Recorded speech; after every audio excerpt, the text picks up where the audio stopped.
Were you told you were shy? Do you identify as shy? Do you hate that word now?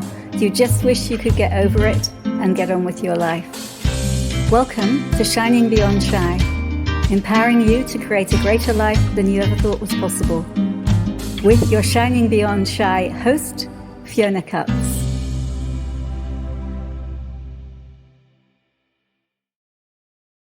Hi everybody, Fiona Cuts here, your host for Shining Beyond Shy. And this week's topic is depression. How fun. And it's funny, I actually had to look through previous podcasts to see if I talked about this. And I may have mentioned low moods, depression in other podcasts, but I haven't talked directly about it. And so I'll just say this really directly. When I had chronic fatigue syndrome, at the time I was a Buddhist, and at the time I was meditating a lot.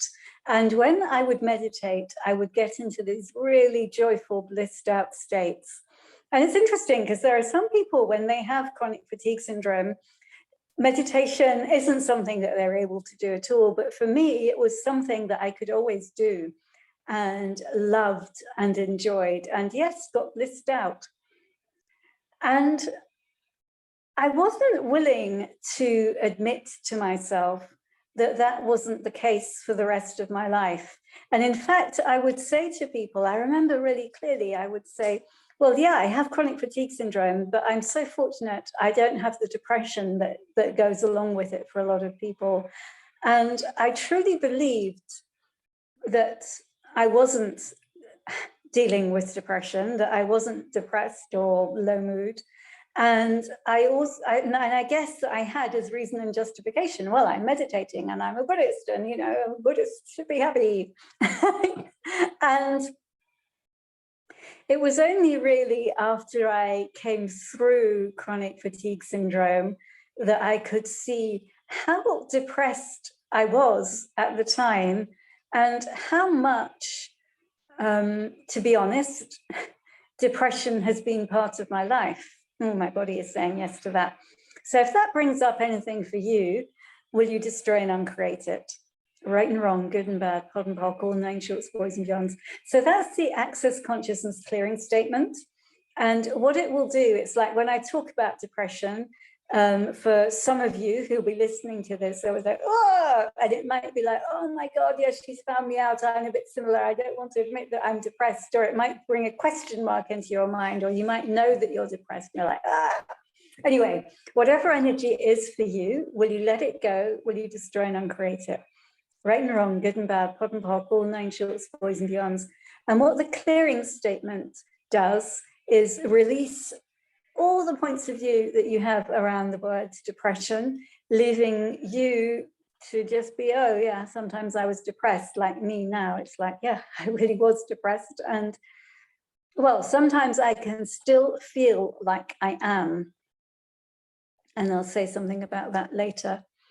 But the first thing I want to say in relation to shyness and depression, it's, well, if you're suffering from the symptoms of shyness to whatever extent you are, so if you're like me when I was at my most shy, if you find it hard to be in a room full of people, let alone speak to people, if you agonize over giving talks and you make yourself wrong for weeks beforehand because you know that you can't, or you worry for weeks beforehand, you do it, you hate yourself because you don't do it very well, and then you beat yourself up for weeks afterwards.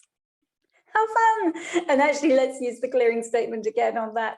Everything that description brings up, will you destroy and uncreate it? Right and wrong, good and bad, pod and pock, all nine shorts, boys and beyonds. Or if you're like some of the people I know who have shyness and you're scarcely able to leave the house, or literally not able to leave the house.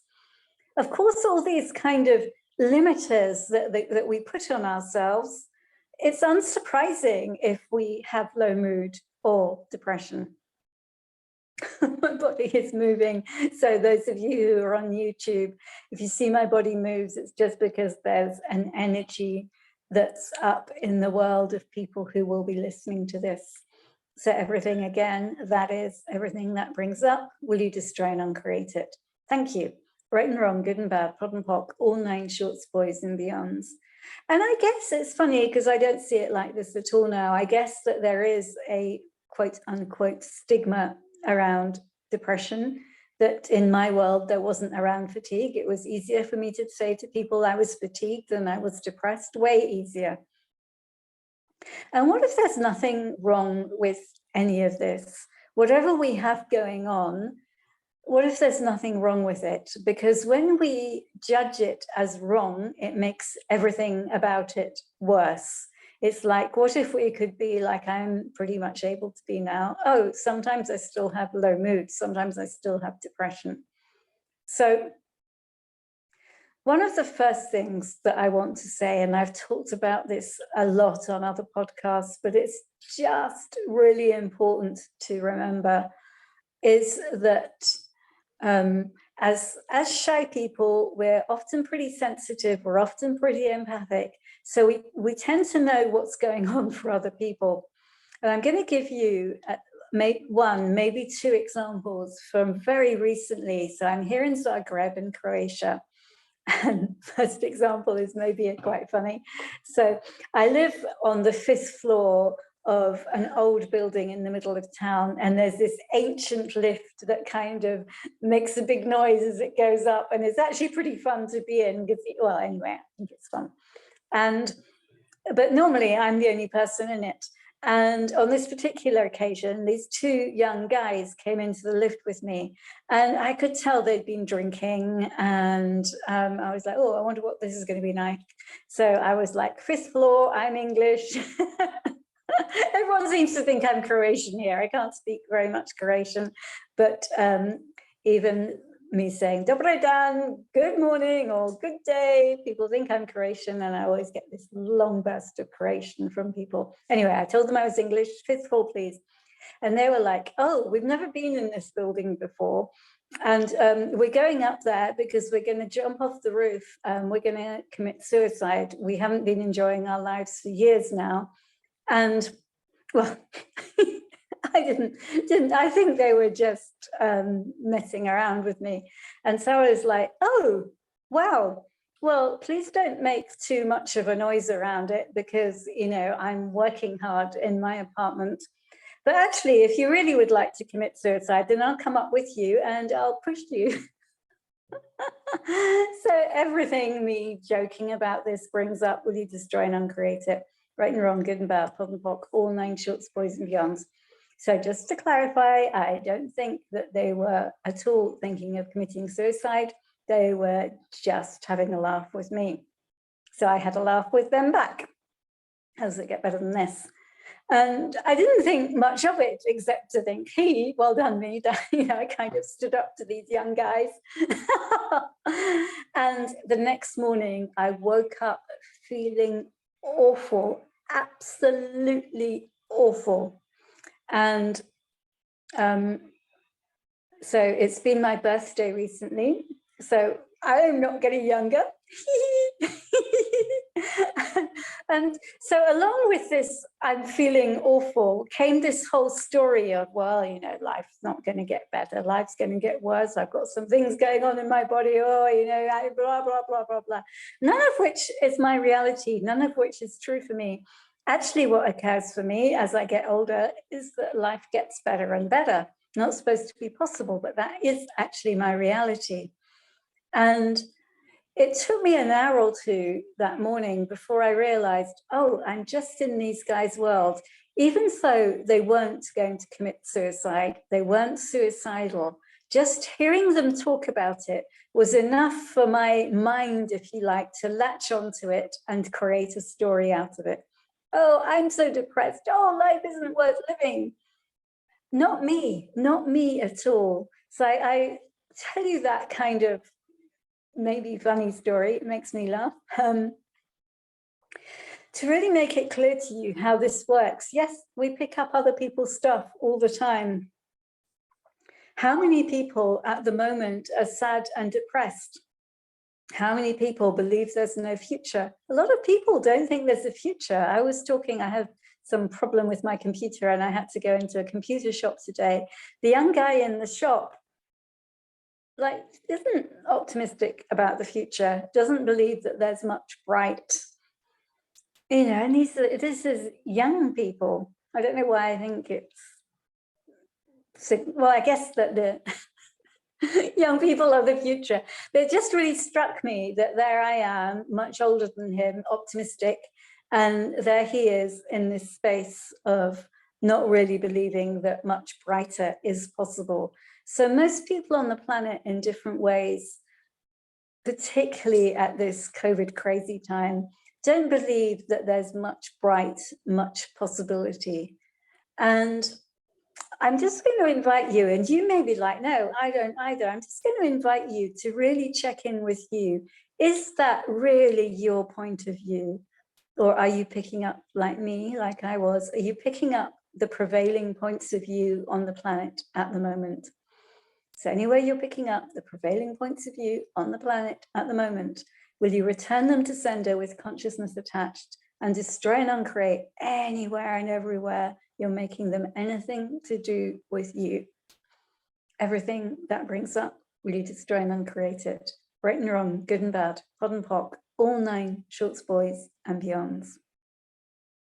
So what else would I like to say about this? So that's a really valuable tool to use in the moment if you feel these surges of depression, low mood, whatever. And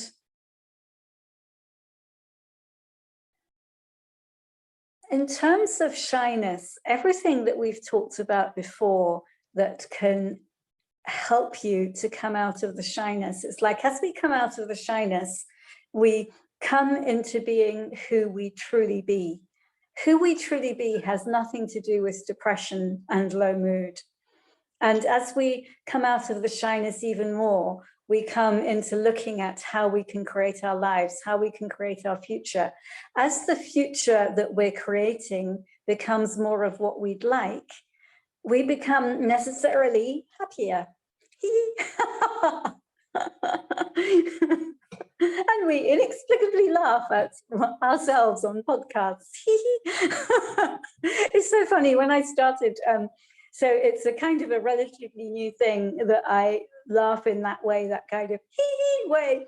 And it's so funny because I think before I started to do it, I was like, no, that's made up. Nobody actually laughs.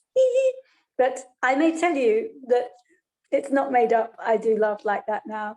And sometimes when I'm in the middle of it, I can hear a voice in my head saying, is that really how you laugh? Yeah, no, you're making that up. It's like, no, that is how I laugh. So what else is possible? And what else would I like to share with you about depression? So I'd like to give you a couple more tools that you can use in the moment. So first of all, is this even mine? And I really, really invite you to remember that in any way you can. It's so easy to forget it because it feels like it's us. I felt really depressed that morning, not that long ago. I really felt it.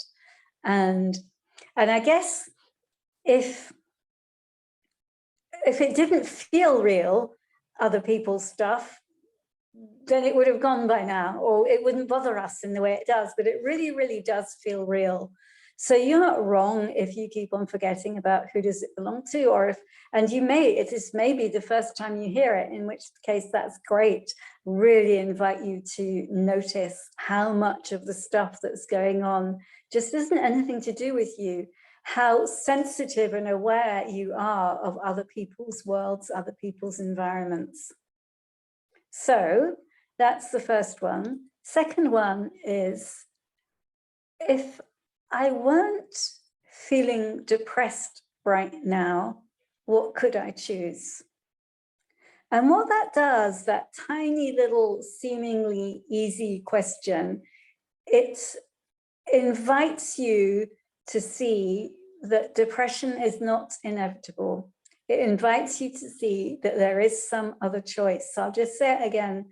So if I weren't feeling depressed now, what else could I choose? So all the energy up on that, will you destroy and uncreate it?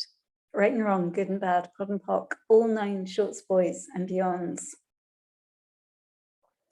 And you can also just ask, what could I choose now that would change this? And it may be that it's a good idea to have a list of things that make you happy. So I know for me that often when I put on some upbeat music and start to move my body, it changes the stuff that's going around in my head.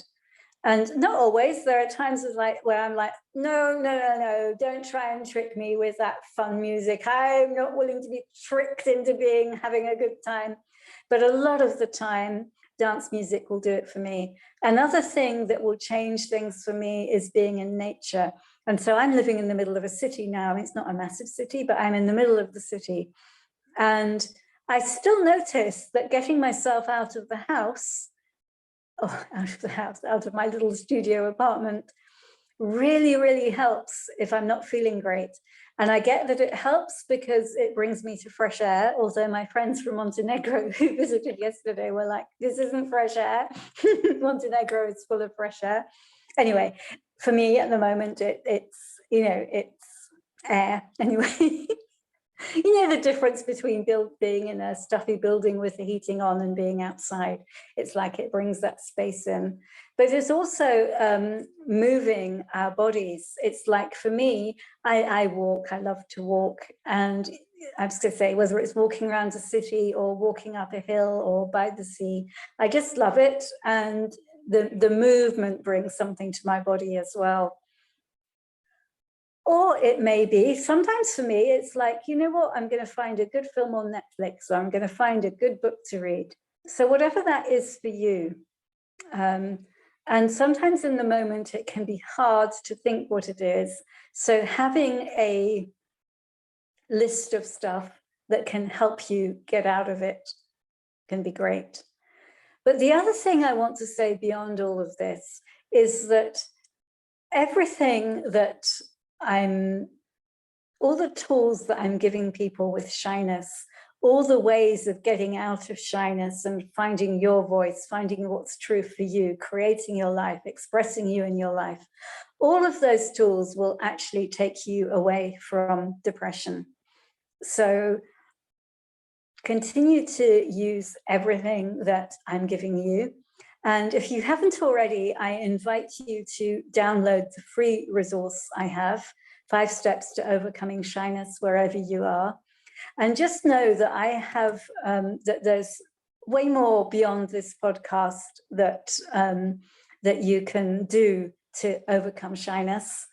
And if you're interested in finding out more about that, then you're welcome to message me. And we have my contact details in the show notes.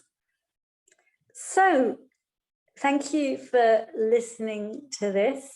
What else is possible beyond depression, I wonder. Look forward to finding out. And I will see you next week. Bye-bye.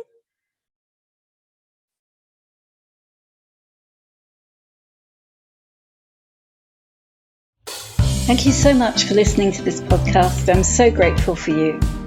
It would be great if you could subscribe, great if you could leave a review wherever you're listening. And if you'd like some quick, simple tips to overcome shyness wherever you are, please go to my website, fionacutts.com, where you can download my free product, 5 Steps to Overcoming Shyness Wherever You Are.